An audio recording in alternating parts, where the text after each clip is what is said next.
this one's near and dear to our hearts because we've been talking a lot about good old Taylor Swift. How can you not? She's in the news everywhere. Kenny being a Swiftie himself. I saw across ESPN that when she is in the arena or in the stadium, that Travis Kelce averages like over 100 yards per game. And then when she is absent, he gets like 43 or 53 yards, which is hysterical. Well, that makes him look bad. Well, yeah, it's like, dude, are you only trying to like play hard to impress Taylor Swift?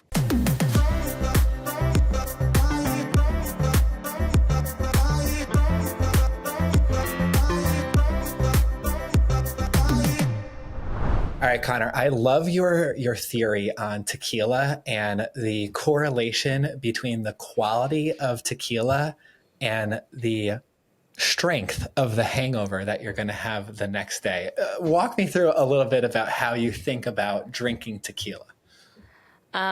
Well, I had cheap tequila last night for the first time in a very long time. I'm usually incredibly good about trying to get, a nice brand. And I've been spoiling you. No. Today, definitely. And today, this morning, Kenny can confirm how unhinged I was when I woke up on our work call. I had the Friday scaries. I was shaking. I was so violently hungover.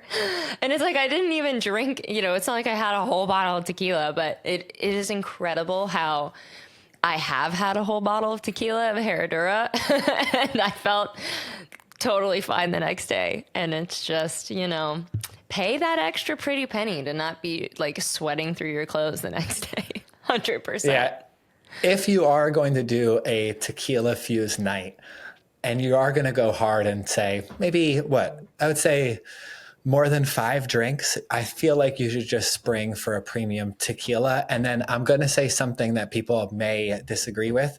I would actually stay from Casa Amigos. I would stay away from George Clooney's Casa Amigos because I feel like that parades as a premium tequila.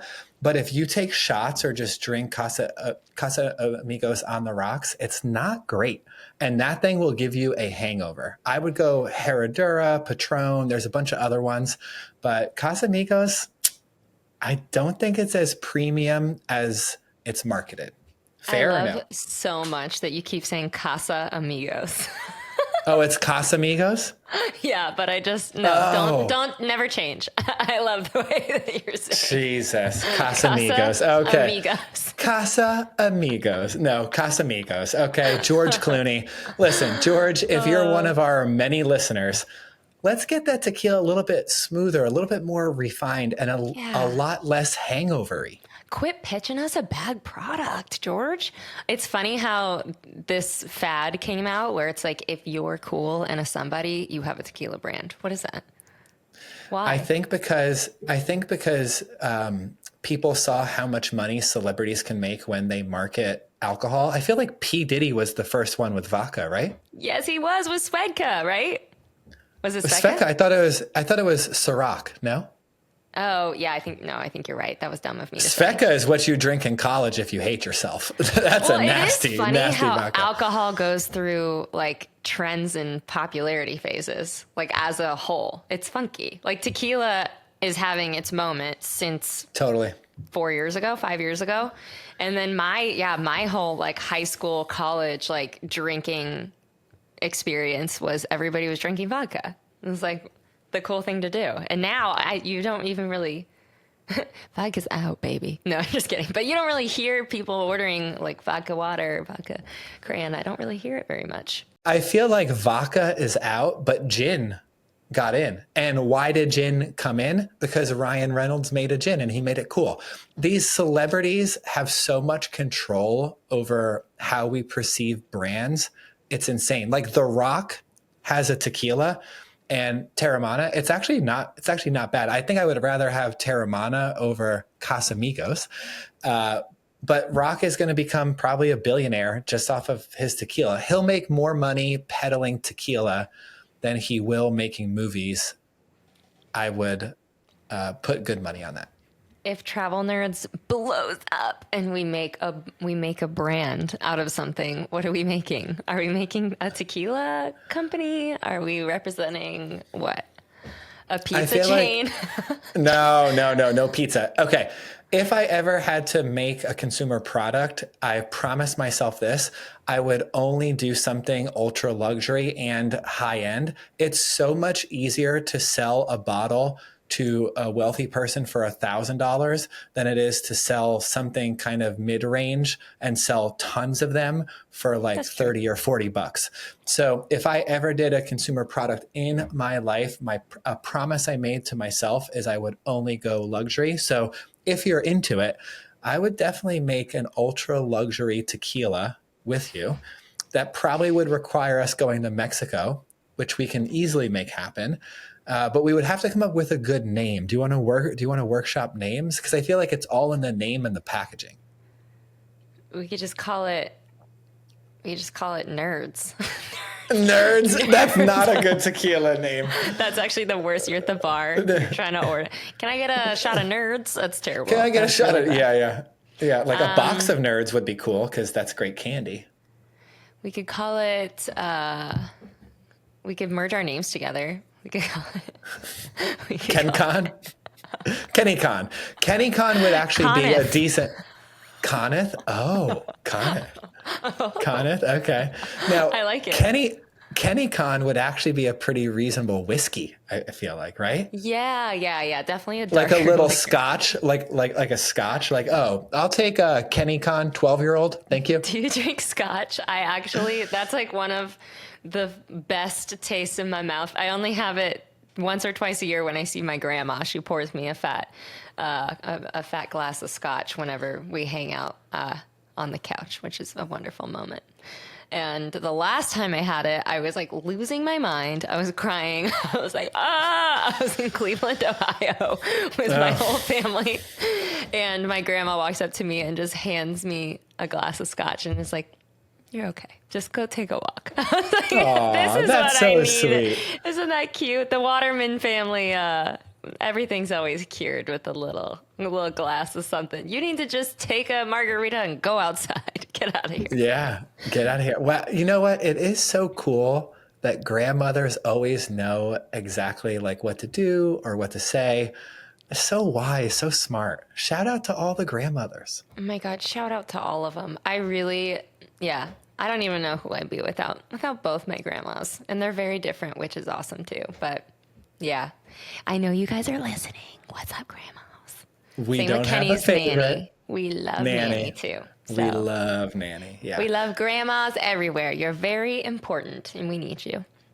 And it's funny to see grandmas get drunk too. I don't know if yours get drunk, but my grandmother doesn't drink often. So if you give her like 2 or 3 drinks, she gets a little loose, a little giggly, and it's fantastic. I love it. And then you start asking them like crazy stories. Tell me a crazy story about your life. And 80 years, they've seen some shit. So they usually have some pretty good tales and some stuff that you're like, oh, does anyone else know this? Like, you're the first person I'm telling. I always think that. I'm like, I should have asked my mom more like really invasive, inappropriate questions about her life. I wish I was desperate for more context back then. You get older and then you're like, oh yeah, they have a life outside of being a parent. Like you reflect on that later in life.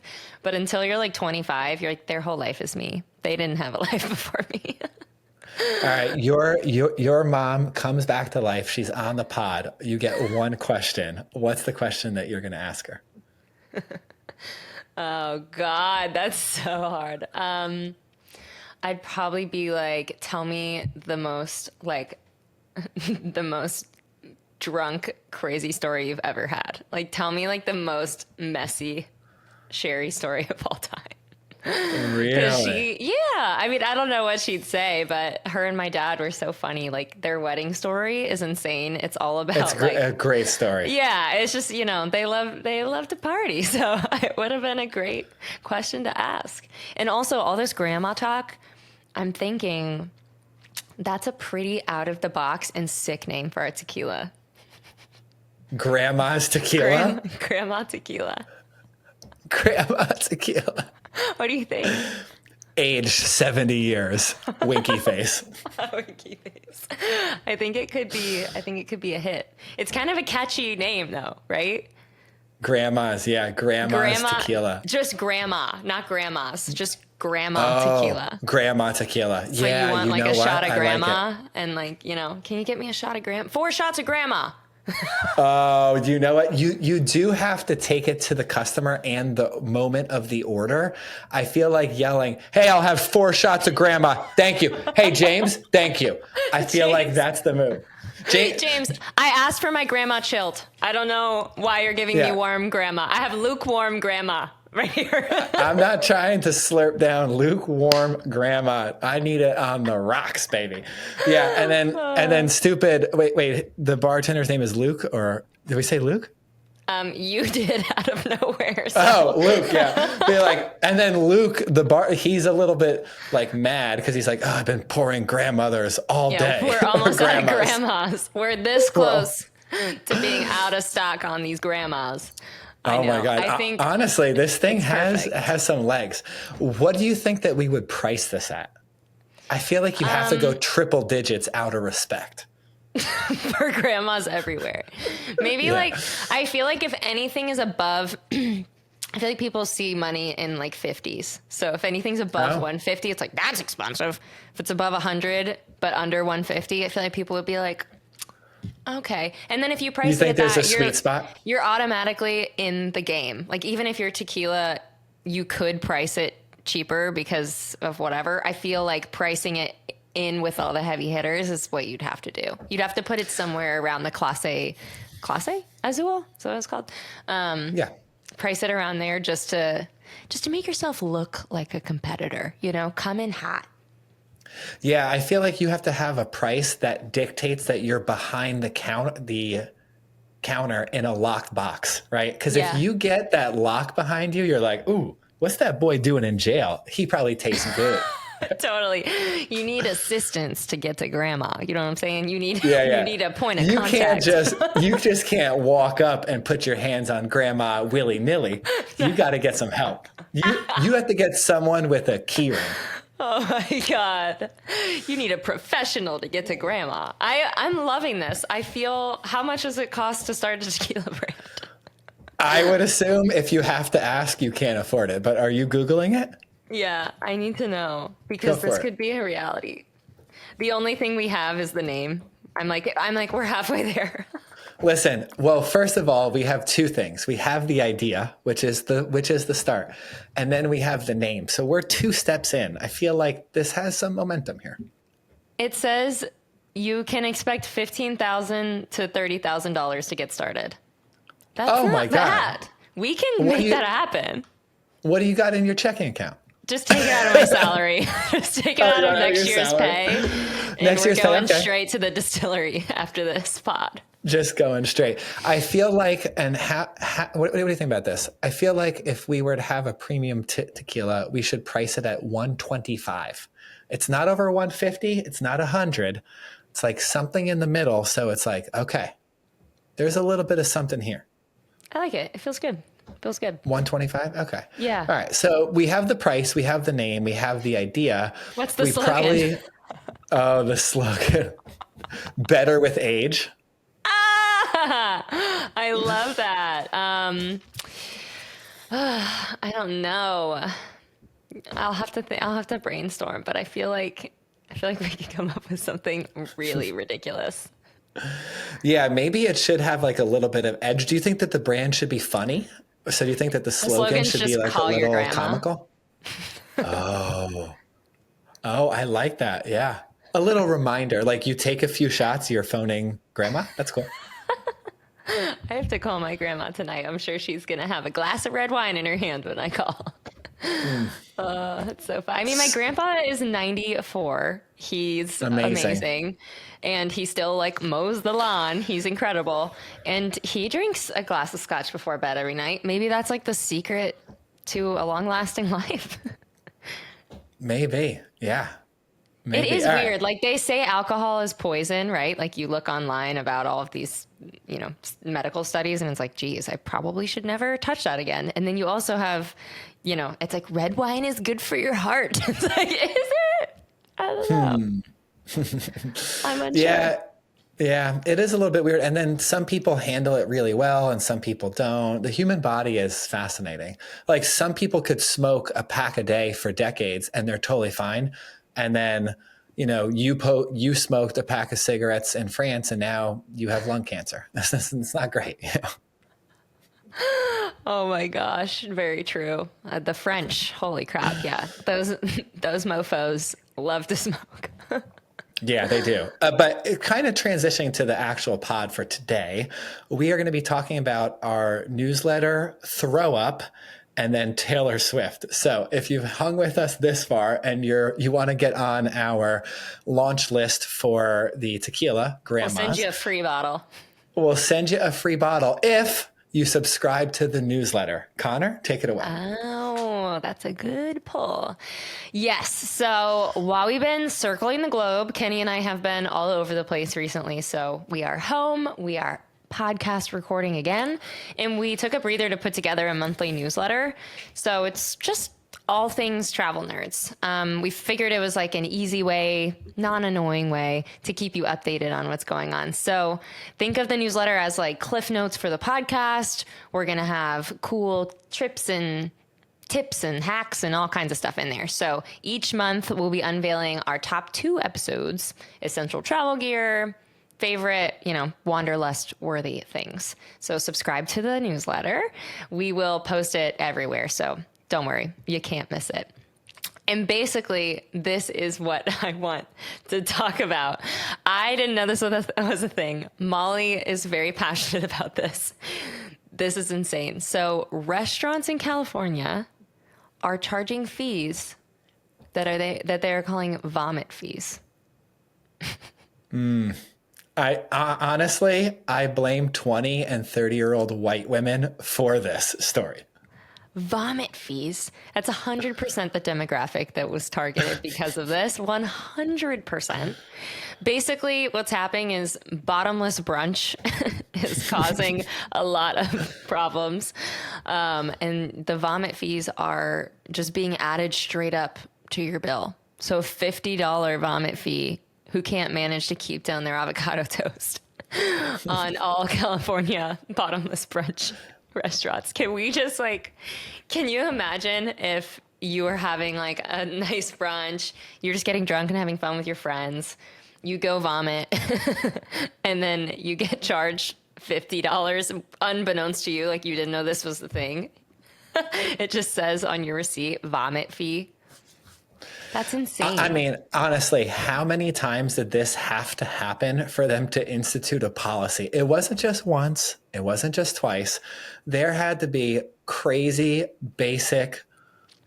Let's be honest. It's white women, and they're going too hard on the bottomless mimosas, and they're getting trashed, and they're not even throwing up at home. They're just like, you know what? There's no better time like the present. And they're just doing it right in the restaurant. I mean, honestly, I'm sticking up for the restaurant here. I think that if you yak in a restaurant because you've had 9 mimosas, you deserve to pay the piper. That's just me.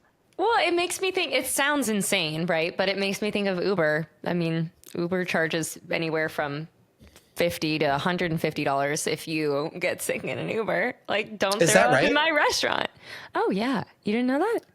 Could you imagine all of the crazy stuff that has happened in the back seats of Ubers? It's actually so insane if you really think about it, because it's pretty, Uber's been around for a long time. It's pretty normal, but millions of rides? Or like what's been left. Like you just haven't looked in the back seat of your car because you're in the front seat, and you check 3 months later and it's like there's a hoagie back there that's been rotting for no, just kidding. But I don't know. Like I don't know what people are leaving in Ubers. Hoagie? You say hoagie? Honestly, I don't think I've ever said hoagie in my life. It just came out. Isn't hoagie like a Pennsylvania thing? They call it hoagies in Pennsylvania. They call it subs. Well, like when I'm from Jersey, I call it a sub. You call it a hoagie? I think in Pennsylvania they call it hero, which is even weirder. A hero. Have you heard of that? That is weird. Yeah, I've heard of Hero. That one doesn't stick for me. I mean, hoagie I've seen, sub I've seen. What are the other names for it? There's those are it, right? I like that hoagie makes it sound so intense. Like It it makes does. it sound like it's large. You know what I'm saying? Yeah, like it's a two-hander. You're not just taking a hoagie with a single hand. You got to wrap two around that. That shit is dropping on your lap as you're eating it. The only other one I can think of is a po' boy, but that's, that's pretty Louisiana. Yeah. specific Louisiana thing. But yeah, anyways, about these vomit fees, I don't really have that much to say about it because it's just ridiculous. But I just wanted to mention that, next time you go get bottomless brunch, just keep in mind to keep your shit together or you're going to get charged. That's And very these true. waitresses, she said, this waitress like posted about it and like popped off and she's like, bottomless mimosas can go to hell. It's like a whole thing. Do you like a mimosa? Are you here for that? Disgusting. Anything with champagne, and I don't even know if champagne is in a mimosa, but anything with champagne, it's a no for me. Champagne gives me a headache. It's gross. I'm going to pass. I do want to read. So for those of you who do not know, we do get a sheet, and that's how we run the episode. And Molly will write the sheet. I want to just read to you what Molly wrote because it's very, very good. Her blurb is great. Opener. This is near and dear to Molly's heart because I have a very weak stomach. Now that's weird because she's writing it in third person and first person all in one sentence. Okay, here we go. Restaurants in California are charging fees if you vomit in the restaurant. Molly's thoughts. It's so rude. Speaking for the puking community, I feel attacked. Sorry, my stomach didn't go with what the restaurant thought it would. Not only do I have to pay for a bottomless brunch now, but I have to pay twice? In the end, I'm still hungry. Is this a HIPAA violation? Also, how does the restaurant know? Is someone coming in the bathroom and ratting me out? If someone ratted me out, I would puke on them. I understand. If you puke at the table, there is a weird smell. I ruined the mahogany table. I got it. Like an Uber, I guess. Also, if you don't puke at bottomless brunch, did you really even have bottomless brunch? This spot seems lame. My favorite part is if you puke at the table, there's a weird smell. That's my favorite line. Yeah. That's perfect. Molly's writing is good. Molly, your notes are fantastic. I'm on the side of the restaurant, but I do respect that now you have crowned yourself queen of the puking community and you speak for them. You are their leader now. Congratulations. The puke queen. I don't say puke. I haven't even ever said that. And then I'm reading this like, is that, I always say barf. Barf or throw up, puke, just like subs and hoagies. There's multiple ways to label the projectile vomit that's coming out of your mouth. Yes, cause and effect. Okay, let's move on from barfing because it's making me queasy and I'm really hungry, which is a weird contradiction. Inside the show notes, the transition from barfing into the main topic of the show is called the meat and potatoes. Da-da! Honestly, why is Molly not here? She should have been on this. I know. Okay. We tried to get her on, but she didn't want to come on. She's very shy. It's a total lie. She was like, do you guys need me? And I was like, go live your life, girl. She's going to listen back and be like, you guys said I didn't want to go. Okay, so we want to talk about something super fun and interesting. Kenny and I love a conspiracy theory. We're here for all of them, all and any. But this one's near and dear to our hearts because we've been talking a lot about good old Taylor Swift. How can you not? She's in the news everywhere. Kenny being a Swiftie himself. I wonder, let's just riff about this and look into it. So Taylor Swift's appearance at a New York Jets game shifted search results for anyone investigating her use of private jets. What this means. Taylor Swift was getting roasted on the internet because she was using, jet fuels to travel around for her Eras tour. So people were roasting her and saying that she's not being good to the environment. She's, a problem because of how much she travels on her private jet.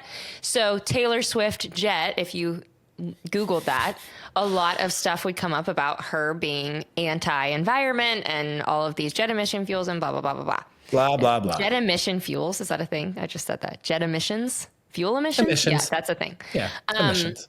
So Taylor Swift, with the best publicist in the world, she attended a New York Jets game, meaning when you type in Taylor Swift Jet on the internet, all that pops up is her enjoying herself at a football game.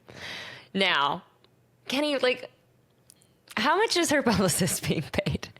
Because I imagine working in PR is, I mean, it sounds exciting, but also this is just mastermind genius work. Yeah, honestly, it's mastermind genius work if and only if you buy that she attended the New York Jets Kansas City Chiefs game, which she was there supporting her new boyfriend, Travis Kelce. It only is interesting if you believe that her team saw all of the negative publicity about the emissions and were like, you know what would be good for SEO is if you attended the Jets game, because then people were typing in Taylor Swift private jet. It would now show up as Taylor Swift at the Jet game. And whenever she is at a football game, there is a camera trained on her at all times, and people are watching what she does throughout the entire football game. The Taylor cam. Yeah, there is a cam on her. And Travis Kelce, they put up a crazy stat.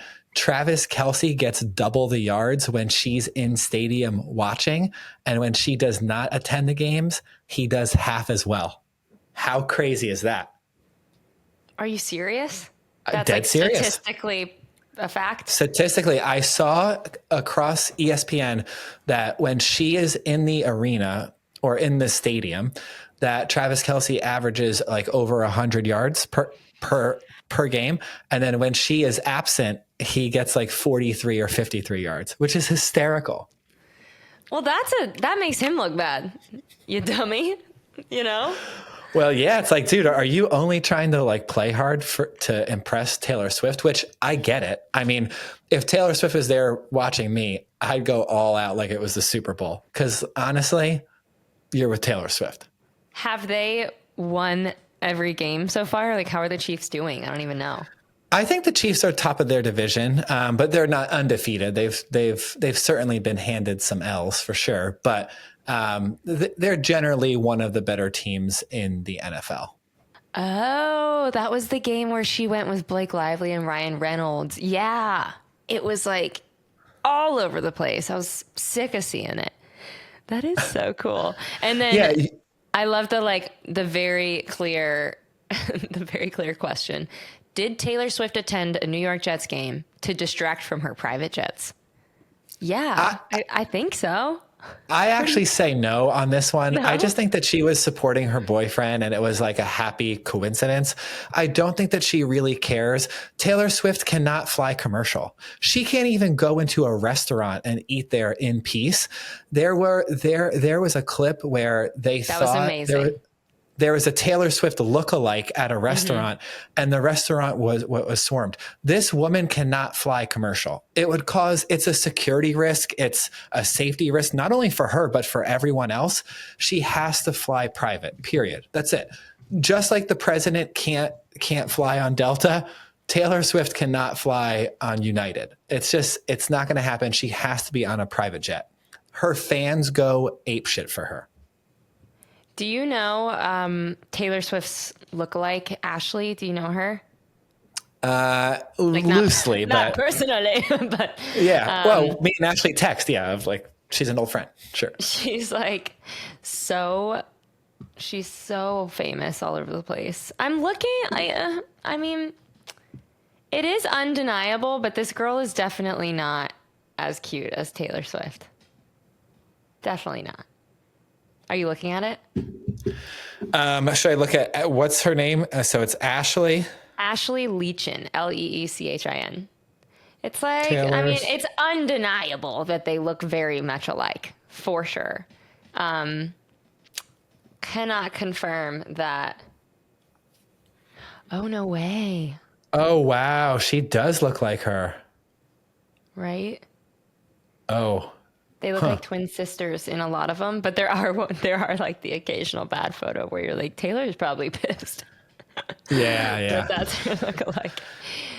That would be actually so cool to be that similar looking to a massively famous person. Think of how much free stuff you get. You walk into Starbucks, you're like, don't worry about it. You know, Mrs. Robbie, it's fine. It's on the Would you house today. ever, would you ever want to date a famous athlete? Yeah. Is this a trick Yeah? question? Yeah. No. Oh, you mean because Really? they would cheat on me? Well, okay. So yeah, let's break it down. So the pros and cons of dating a famous athlete, your mental stability is probably going to be wrecked because you're never going to really truly be able to trust them because famous athletes are notorious cheaters. That's number one. They constantly have like beautiful women sliding into their DMs, coming up to them at games. They're put in weird situations. So I would say just from like a personal standpoint, it's probably like a big to date someone famous, especially if you're not famous. I mean, I know we have the podcast, but We're getting there. we're getting there. We're on our way. And then there's the other side of the coin of like, you can't really go out anywhere. Like imagine that you and Taylor Swift were in a relationship and you just wanted to go like have a nice go out to a nice Mexican restaurant. You can't really do that because you're being swarmed. You always feel like you're being watched. And then you have to, be careful. You have to be careful about what you say on social because it's a reflection on them. It sounds glorious for the money and the fame and everything else, but it's probably not great. So with all that being said, the cheating, the no privacy, the control over your personal life, you would still do it for the money and the fame? No, I do it for love, not the money and the fame. And also, you want to know the truth? You could be David Beckham or the guy on the corner of the street. You're going to cheat on me anyway. So, yeah, if I can hang out with you and do cool stuff. I mean, I've been cheated on like many times. Yeah, if I could love a famous person, sure. I mean, it makes it sound when I say it like that I love you for your fame. It's not true. Whoever you are. Listen, you've been cheated on many times by multiple people or one guy with multiple chicks? No, I've more people than just that person. What? Yeah. You're kidding. Oh my God. Seriously, you could have Joe Schmo from anywhere cheat on you. You might as well date the famous soccer player while you can. While you can. While you can. While you still got it, Well, you still got it. That's true. Anyone can cheat on you, but your generic boyfriend who works at Home Depot or who's a roofer or whatever that he does is very different than Rob Gronkowski or Travis Kelce. Like those guys have girls just at them constantly. Whereas like, for the most part. That probably gets old too. You think so? They have 200 DMs a day from hot girls being like, hi, while your guy that works at Home Depot is on his lunch break just looking at like DMing hot girls on Instagram that are unattainable to him. Like I don't know. I'm gonna, not to be the flip the script on everything you say, but yeah, it seems like, I don't know. It just seems like no matter what this guy's job is, he's gonna cheat on you. He's going to cheat on you. So you're like, you know what? This is going to end badly. So at least I get to go on a yacht first. Yeah. It's like, if you're going to cheat on me, at least bring me on the yacht. You know what I'm saying? Yeah. I don't know. I feel like it would make me really insecure, to be honest with you. That's my real answer. Dating a famous person? Yeah, I'm a Leo and I like having attention on me and being with somebody where you are literally always just the shadow in the background. Like, hey, can we get a picture of just them? Can you step to the side, to the side more? Okay, you're out of frame. Perfect. Like, I don't think I could live in that lifestyle. It would make me feel so sad. It must be a little bit weird. It's especially when famous people date non-famous people. Like, didn't Matt Damon marry someone like normal? You're talking about we did this recently, Keanu. Oh, Keanu Reeves married a normal chick. And John Wick, Neo. I mean, Neo and John Wick could probably have his pick of the litter. And he married someone. He married someone that was age appropriate. It was a weird move. I'm telling you right now, if I was single and famous, I'm going like 15, 20 years younger, 100%. I totally get what Leo DiCaprio, I mean, he has it right. Their expiration is 25. If you're Leo, like, I get it. Ew. Honestly, ew. Like, at a certain point, doesn't it get old? Don't you just want to have like a mature conversation with somebody? No. No. Not as a dude. You really don't. Not as a dude. No, honestly, I'm saying that for like a joke, but at some point you do have to like sit next to them in a long car ride, or you have to be on a plane together. You have to be willing to spend long periods of time with people if it's really going to work. You have to be able to travel with them and not be like exciting. So, the constant never ending 25-year-old that Leonardo DiCaprio is famous for. I get it, but not for me. Wink. You know how whenever like Leo's team sees a girl in the club, they'd like go over, pull her aside, say like, hey, Leonardo DiCaprio wants you to meet him later. Can you sign this NDA? I wonder like what happens. Like what? Like, what's the process of they sign the NDA? They had a crazy night with Leonardo DiCaprio. He's the type to like cry right after. Like, she can't tell anybody. What does it look like? There has to have been so many girls that have come out on like TikTok or like written articles, or I don't even know, about like, I hooked up with Leonardo DiCaprio and this is what happened. What happens? Okay. Does she get sniped and then the media just killed, like covers up her murder? Like what happens post Leo? All right. So I would say it's crazy that more stories don't come out what it's like to sleep with celebrities. That was one of my first ever ideas for a startup, to run a forum where people can anonymously post what it was like to sleep with a celebrity. I thought that would be a crazy big runaway hit. This was your first entrepreneurship attempt? What? I've never heard this. This was my first ever idea to run a business. So like a startup. And I was thinking about making it like an online forum where people can post what it was like to sleep with Leo, or to, sleep with Anna Kendrick or Sydney Sweeney, whoever that was. That was my first. I mean, don't you think that would get crazy traffic? It would be it's so bad though, because one person's like, I hooked up with Anna Kendrick and she's terrible. Like, it's just, I don't know. It comes out one time and then you're set in stone with that reputation.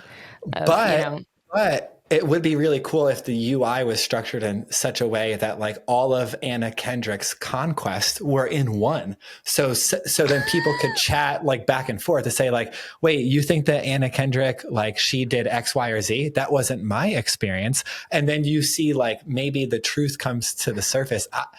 Anyway, I thought it would be a fantastic website, and I'm shocked that it does not exist. I just pulled up, I just typed in to the internet. All I said was I typed into the internet. I sound like an old fart. I hooked up with Leonardo DiCaprio. That's all I typed in. And there's really not. It's scrubbed. There's really nothing, you guys. This is like crazy. Talk about PR, whatever the heck. It's like, talk about Leo's just power. All of the ones at the top are like, Gwyneth Paltrow says Leonardo DiCaprio tried to hook up with her back in the day. It's like, who gives a shit? I want the tea. I want like current tea. But they did a good job. Honestly, this is incredible. There's nothing on here. Like Derek Jeter was famous for all his girlfriends, and the rumor was that people would spend the night with Derek Jeter and that he would give them like a gift basket on the way out. If that's true, that's a super cool move. Like, thank you for your participation. Here's this gift basket. I don't know. Just like Harry and David, like chocolates in there. Like what? What are you getting in that basket? An iPad, maybe? An iPad, yeah. Or back then it was an iPod Shuffle or the iPod Classic, the iPod Nano, take your pick. All right, so transitioning out of celebrities and their private lives, we would like to dive into our next story, which is, was Frozen created to hide the truth about Walt Disney? Connor? Similar to the Taylor Swift story, this is the same concept. So, was there bad press about X and it was covered up by an SEO PR genius master plan? So, obviously when you think of Disney, when you think of Frozen, you think about Anna, Elsa, what's his name? Olaf. And there might be more going on that meets the eye. I hope this is true because it's just like a really, really cool idea. But basically how this is how it started. So in 1996, a rumor was started that the creator of Disney animation, Walt Disney, had actually been cryogenically frozen a few weeks before he passed away. You guys have probably heard about this because I remember hearing about this even when I was a little tiny tot. But apparently Disney always wanted to live forever, so he thought one day he could be unfrozen and brought back to life. I'm going to pause for fear.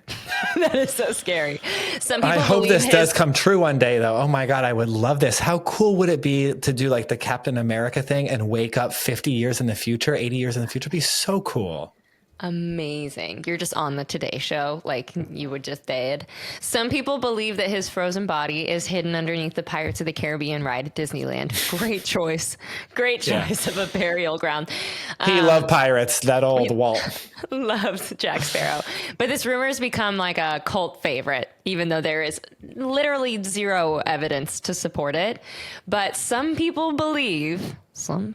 I believe it. I'll be a believer here, that Disney made the movie Frozen to distract the internet from the rumors. So same thing as Taylor Swift. If you were to Google Disney Frozen, all that pops up is the movie, when previously all that popped up was the fact that Walt Disney is a little Looney Tune and wanted to come back to life later on. So the movie titles, keep search engines from pulling up articles about his frozen body under Jack Sparrow's house at Disney. And now they're all about Olaf and Anna and Elsa. So it's pretty incredible if that was the master plan. This is all us just telling you conspiracies. We have no idea of the flags. I can't speak today. But what do you think about this one? In the same thing, you just think it's full of it? Yeah, the cryogenically frozen thing. I mean, I would love to believe it, but you never hear of anyone else being frozen, right? So it's like, what, this guy is the one person on Earth that's been cryogenically frozen. I mean, I feel like if the technology was there, that other people would utilize it. So I know that I'm all for the next great conspiracy and believing in it. Like, I believe so many things, hook, line, and sinker, like, just got me. And this one, I don't buy. I mean, I wish it was true, but unfortunately, we're going to have to let Walt go. They just made $100 million movie just to hide. just to hide his body. Like, come on, not even there's no evidence to support it. I don't know. I'm not. I don't love it, but I mean, I guess that it adds to the mystique of Walt Disney. So, like, in show business, any PR is good PR, right? So it's like, this is good PR because it keeps the legend of Walt alive. And Disney fanatics are really attached to like his original vision for the company. And the guy was just like an interesting dude. He risked it all so many times just to make Disney what it is today. So if he is frozen, he does come back to life. I mean, 2023 and beyond is going to be a super weird place. What do you think if somebody died? I don't know when he died. 1996. He died the year I was born. Look at that. So Connor comes in, Walt goes out. Conspiracy or no? I don't know. But if someone died in 1996, what do you think would be the most shocking thing that they would discover in their first week of reintegrating with society? I mean, keep it simple, keep it everyday usage, probably an iPhone. I mean, iPhone? 1996, what were we? Blackberries didn't exist yet. Razor phones didn't exist yet. Palm Pilots were like, whoa, this is crazy. Like the fact that you can do and access anything on your phone. I mean, that's pretty freaking cool. Computers, like laptops didn't exist. You had your freaking home desktop with the big thing with the fan and the fax machines. Like, I don't know, the amount of things you can do on your phone. That's the first thing I think of. But maybe, I don't know. You go. Let me think more. You know what? Phones is probably one of the most jarring and shocking things, but the laptop is second. I was thinking, you know what I was thinking? Like if you just came back to life and you like walked out, you walked like into the street, I think the way cars look today would be pretty shocking. Like cars in the 1996, they're pretty trash looking. Cars today are like sleek and futuristic looking. I mean, but they're not different enough, you know? Like back in 1996, my mom was hauling my ass around in a Ford Expedition.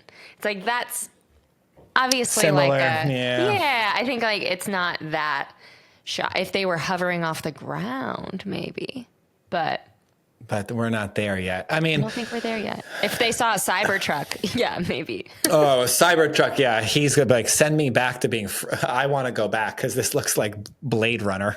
Like, get me out of It here. really does look like some shit is about to go down. Like someone just pulls up into the Publix parking lot to go grocery shopping, but it looks like they're initiating war. Yeah, right. It's like, wait, what is this weapon of war doing? Trying to get groceries. You know what was a little bit shocking to me? Now, this will come across maybe, I don't know how to soften this, but when I watched the pilot of Entourage, which was probably made in the early 2000s, right? Yeah. Maybe even later than that. It was actually shocking how all of the women that were in the show that were supposed to be playing like beautiful Hollywood women, they were so skinny. So no one was like round or athletic or curvy, but now women are way more curvy and athletic. So if Walt was into curvy women, Walt's like, damn. he's like, damn, these chicks in 2023 have been in the gym. They're just wearing skin tight leggings out in public?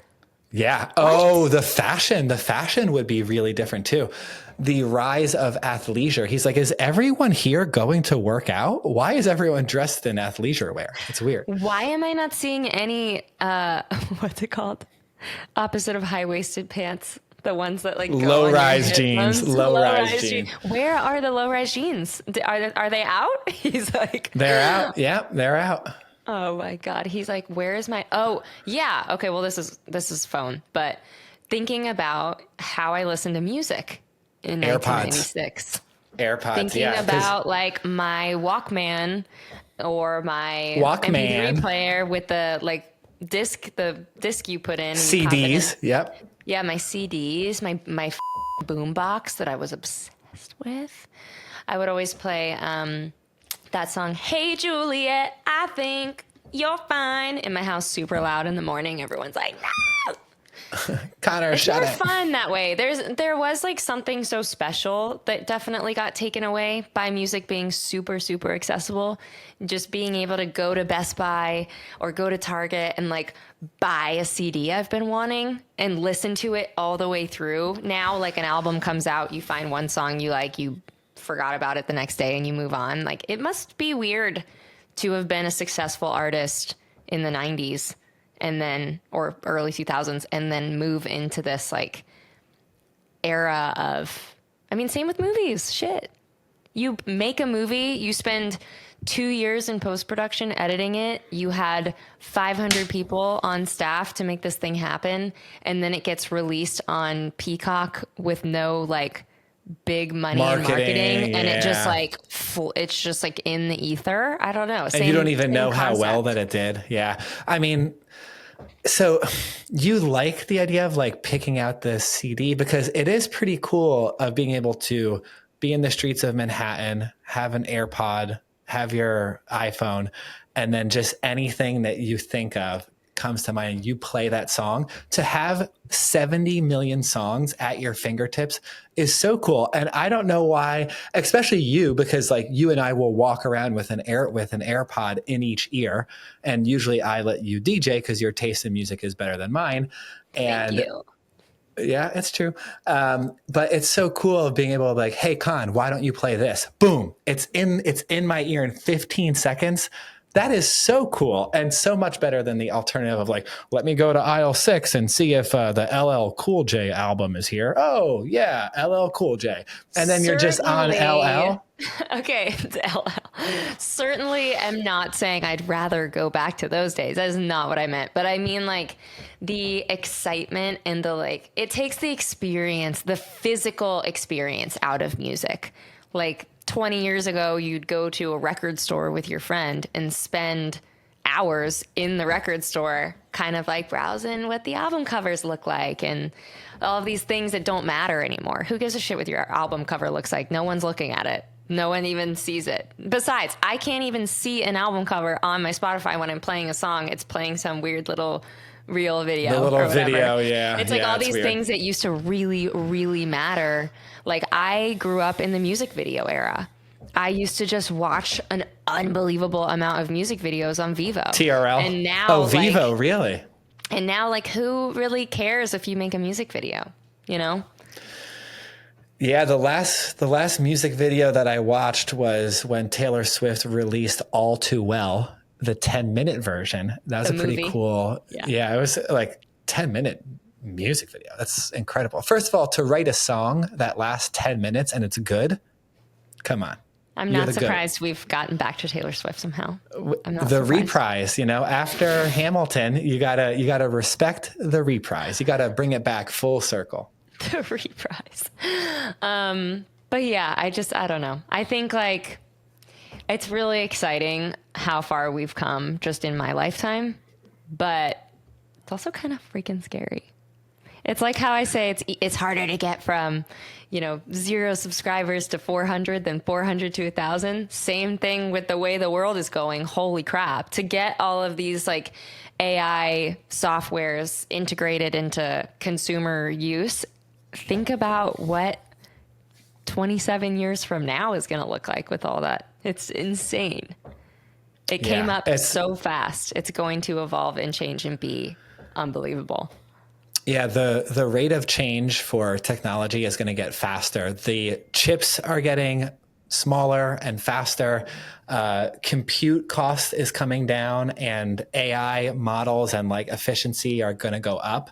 And so you're going to see technology go like maybe 20 to 30 times faster over the next decade. It's going to be incredible. It's pretty exciting stuff. And maybe Walt will come back. If we're lucky. If we're lucky, he'll come back and he'll be like, wow, that girl's thick. Oh, that car is pretty nice. What is that iPhone thing that you got? His mind is blown. He's like, send me back, dude. This is too much. Oh my God. He's like, I can hook up with girls just 25, up to 25. This is a thing you can do in 2023. I can take one page out of Leo's book. Yeah, but like Leo, he calls up like he's like, well, who should get me acclimated to these new times? And he watches a movie, right? And it's Wolf of Wall Street. That's the first movie that he watches, unfrozen. And he's like, well, I need to talk to that guy. Leo like gets on her. He's like, hey, buddy, listen. He's like, you're Walt Disney. He's like, you don't have to touch a woman over 25 years old if you don't want to for the rest of your life. And he's like, what? That's Walt, insane. you can do whatever. Oh, yeah. Walt gets into OnlyFans. He's like, what? Oh, yeah. He's like, this is a new type of business model. I need to exploit this. I mean, if he launched an OnlyFans, he instantly becomes a millionaire that day. The Disney people they don't even know what OnlyFans is, most likely. The true Disney folks. But they will find out what OnlyFans is, and they will be on Walt's OnlyFans 100%. What's OnlyFans' revenue? Just out of sheer Oh, curiosity. it's an insane amount. Yeah. Oh my God. Say it out loud. $1.09 billion. And it takes 20% of creator sales. So that means that it is making $200 million a year. Stop. That's insanity. Should travel nerds start an OnlyFans? You know, it'd be really funny to start an OnlyFans, like hype it up, have people, what do they do? Follow you? I don't know. We could just like make, you know what it is. Something. You follow some people on. Do you follow them or like subscribe, or how does it work? You like add them as a You know homie? how it works. Look at you trying to play coy. You don't subscribe to anyone on your OnlyFans? On my OnlyFans that I have? No. I was trying to get you to admit you had an OnlyFans. I was like, what? No, absolutely not. But we should just make one, have people subscribe, hype it up, and then you know when you like, you know when you can like take a picture of your arm like this and it looks like your butt, just like this. Yeah. Like this part of your arm. Our OnlyFans could just be like this.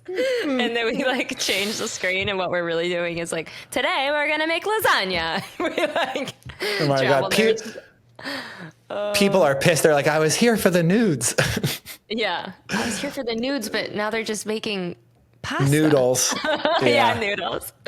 These are the wrong kind of nudes. Yeah, we're here to make noodles, not nudes. Thank you. This is a professional OnlyFans.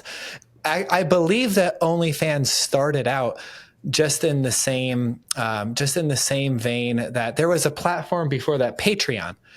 It started out as a competitor to Patreon, and it didn't want to become like a pseudo porn site, but that's what it actually ended up becoming. So the guy that'd be so weird as a founder to be like, well, it's out of my hands now. This isn't what I wanted, but it's a billion-dollar company.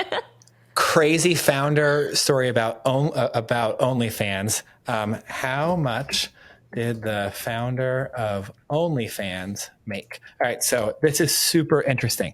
So the Ukrainian American who earned more than $500 million in the 2 years prior to OnlyFans is worth just over $2 billion, according to Forbes.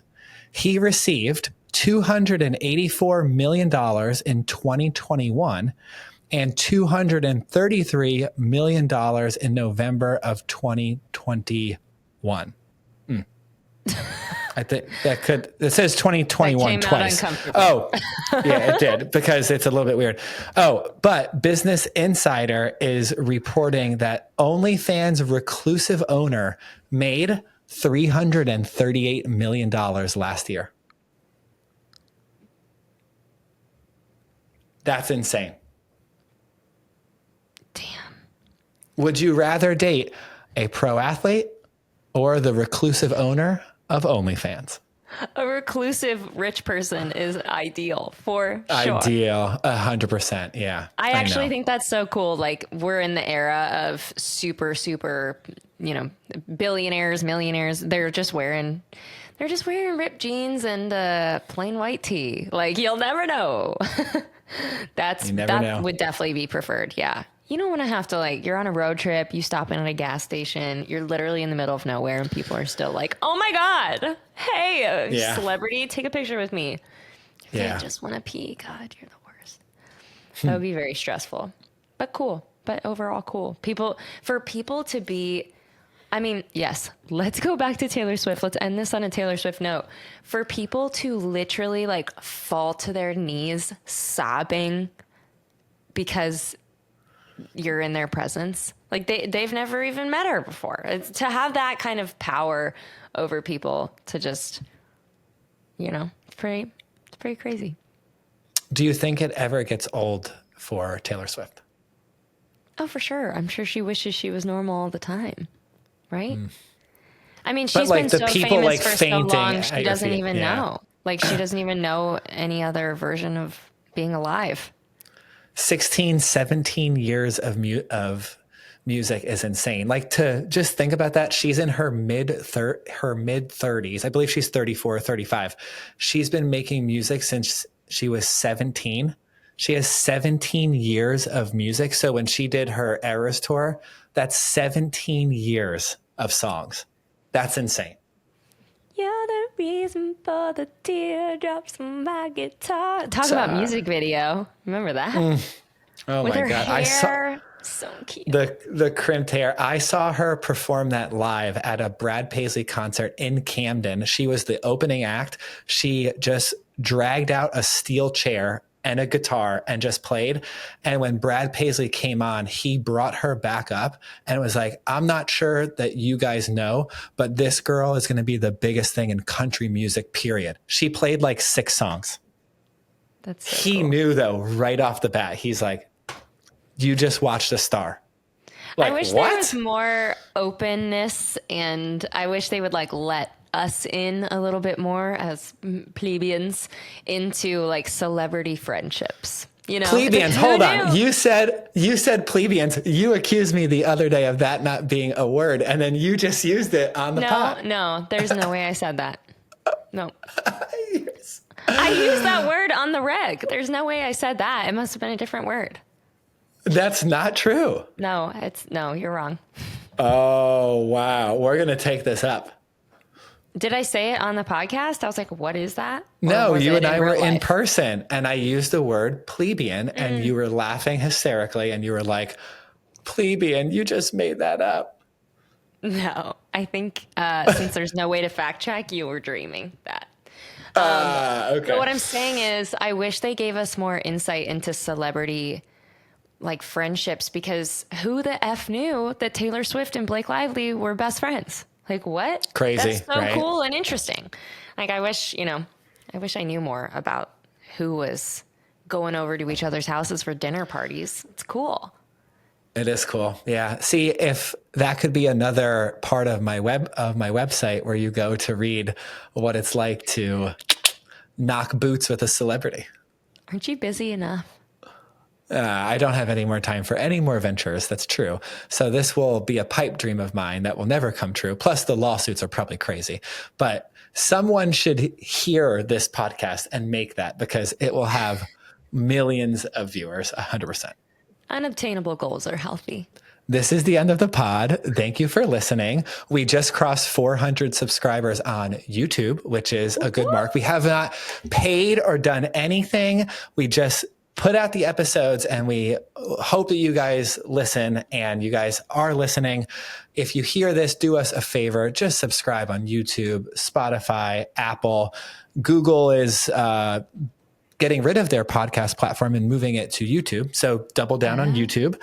And we appreciate the support. And me and Connor had our first ever person that we did not know come up to us, stop us on the streets, and be like, are you guys the host of Travel Nerds? To which we affectionately said, you got the wrong guys. It's not us. It's not us. No, we did. We get that a lot, were though. smiling. We were smiling from ear to ear. Like, yeah, it's us. Oh my God, let's hug. So it was really cool. All right, you guys, if you ever have anything you want us to talk about, email us at hello@travelnerds.co. Follow us on all the things like Kenny said, @travelnerdspod. We love you. Later, nerds.